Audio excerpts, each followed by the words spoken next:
Welcome to Lee Anderson's Real World, and tonight joining on the show we have Alys Denby, editor of CapX, and the former Labour MP, Denis MacShane. He's our left in the corner, proper socialist, and call you socialist, can't I? Of course you can. He's sat up in real ale and reading Le Figaro or something like that. A proper socialist. Look, we'll get straight to it, guys. This week's autumn statement, Jeremy Hunt made a pledge that we're going to get people back into work. And we have a odd core of people in this country that seem to be out of work for a long time.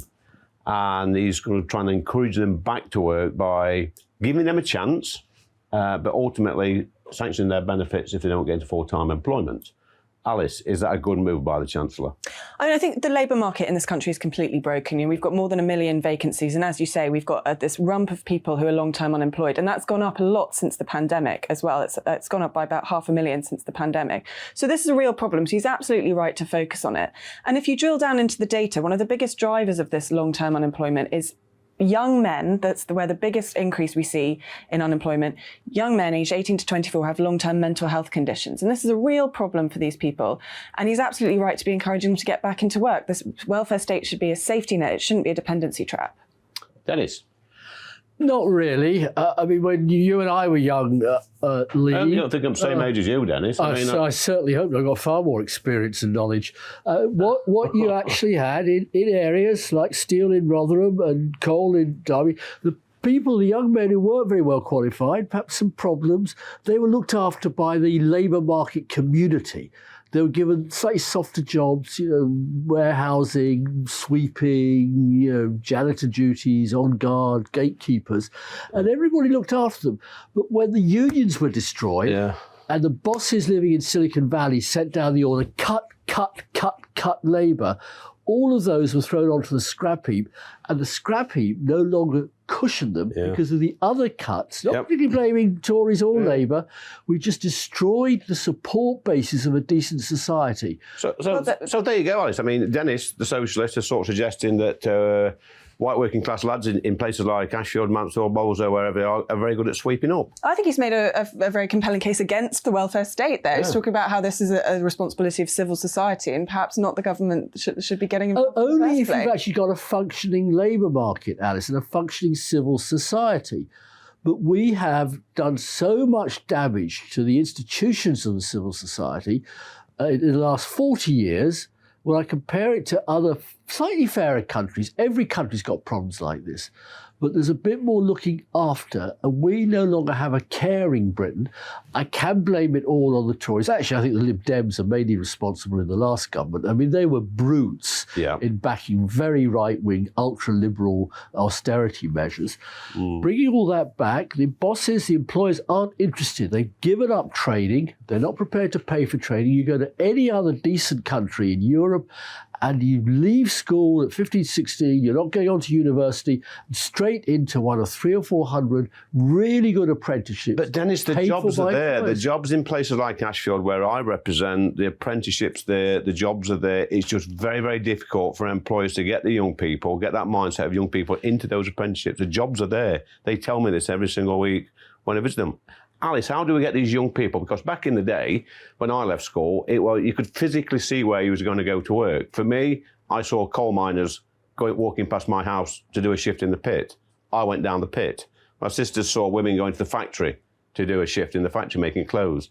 They went to the factory. But nowadays, it's not quite as simple as that. Yeah, I do think that the times have changed immensely, and certainly the idea of sort of 50% of young people going to university, that's, I think, a real problem for these people, because they're doing courses that aren't really preparing them very well for the workplace. But I think I have to disagree that this is a question of cuts. I think actually one of the bigger drivers of long-term unemployment is that it's far too easy for these people to get signed permanently off work. I think there's real problems with the welfare system that is not doing what it should be doing of encouraging people back into work. So I think Jeremy Hunt's absolutely right. I think some of our northern areas and Midland areas get criticised sometimes, Dennis, for being deprived and got problems with crime and deprivation and stuff like that. But there are a lot of opportunities in places like Ashfield, where I represent, and definitely in the north and in the Midlands of this country. But like I say, our biggest asset is our people, but we need to get out some of these people back into work. And even the long-term unemployed, there's lots of talent and skill there. Given the right opportunities, they can do a great job. I completely agree with you, but the labour market's not delivering. Now, what Jeremy Hunt seems to be is to increase the blob, the sort of welfare dole office blob officials who crack the whip and deny people some benefits. What are they going to do? Starve in the street? We've got enough beggars. You can't go anywhere where we are in London. Every tube's got beggars outside it in the last few years. Yeah. This is now the sign of broken Britain. We've just created this. And we look even at the income tax, national insurance cuts yesterday. If you're £100,000, you get 5 times as much as somebody on £20,000. So Jeremy Hunt gives to those who've got and is not giving it to the people who need it. We should reverse that.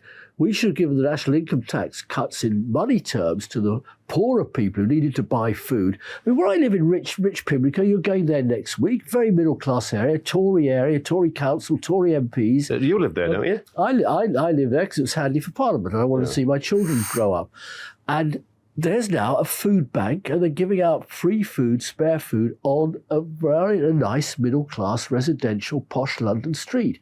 That is what is the Britain that's been created. Let's get this right then. What about Stockton? What about Stockton? Who's this in the corner chirping in?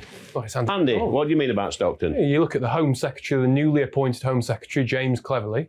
I mean, what was that? He was alleged to have made a very... Alleged, that's a good word. Alleged, make sure you know what alleged to make a very detrimental comment about Stockton. Well, look, Andy. At PMQs of all times, at PMQs. I find it very rude you just chipping in like that, but I won't answer you. Oh, thank you. I didn't hear that comment. He's denied it. His office has denied it. But, you know, I think anybody looking at some of the northern seats, and I always said this before I was elected and since, that we look at the northern towns and the Midland towns, and they've all had something in common over the past 50, 60 years, which is they're deprived, the high streets are failing, industries have gone, but they've also always had a Labour MP. Let me finish. And the Tory government. It's not like Pimlico. The Tory government. They've always had Labour councils and the areas are deprived. And I blame the Labour Party, the Labour representatives, the unions and the Labour councils who this has happened on their watch. You've been saying in Ashfield all the jobs are there, all the apprenticeships are there. They are there. We've got a Tory government now. And we've had a Tory government for the last 30 years. Listen. No, we went to the Tory MP there, and I'm the Tory MP. That's an independent council. Secured over £100 million from the Levelling Up Fund for Ashfield. We never had that, Dennis, under a Labour. All right, you can say it's all the fault of Labour, and I can say it's all the fault of Tories. That's childish drivel. I didn't say it was. I said they've all got something in common. Talk. They've always had a Labour. What they've generally had, in my working lifetime, has been it's been Mrs. Thatcher, it's been Sir John Major, it was Ted Heath, and then it was Nick Clegg, and then it was David Cameron, and not even the jokesters have been Prime Minister of late. But that's a silly point, but it's actually a malfunctioning labour market more than anything else, I would argue. I worked 15 years based in Switzerland. It's got the highest immigration in Europe, 27% of the Swiss population born in the EU, outside of Switzerland. Everybody's... Okay, Dennis, we're going to have to wrap it up now because, I get it. You lived in Switzerland, you live in Pimlico, I live in the real world. We're going to go now to the yes or no question.